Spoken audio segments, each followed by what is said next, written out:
And the people who are leaving are not the ones you would expect. They're not the youngest people. They're not the millennials who may have different values.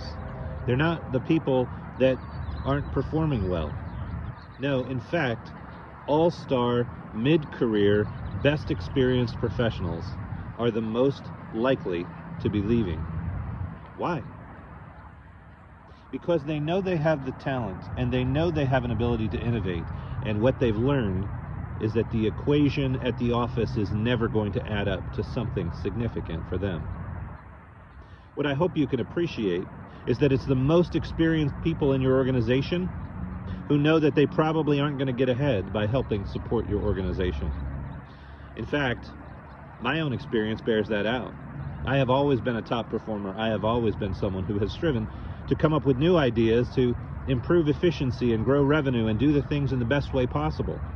And for that trouble, I have had 8 different situations where I've either needed to resign or been fired, not for being underperforming, but for simply performing and doing my job and expecting there to be a high value on ethics and integrity and doing things the right way. One of the last corporate jobs I had, the harder I worked, the more it was clear that nobody else was prepared to work as hard as I was. I had a job in one particular role that we hired 2 different people to follow me. I was moved up to be a director. The 2 different people who followed both turned around and left in 5 weeks. I asked my friends, what do you make of this? And they said, seems to us you put up with a lot more BS than anybody else does. Well, whether or not that's true, what I can say is we couldn't find somebody to do that job. So I ended up doing the brand new director job and the old job.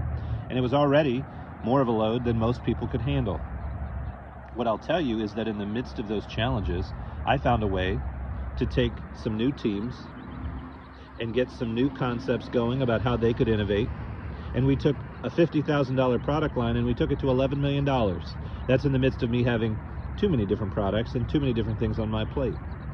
What I can tell you is I'm the top performer of top performers in my organization.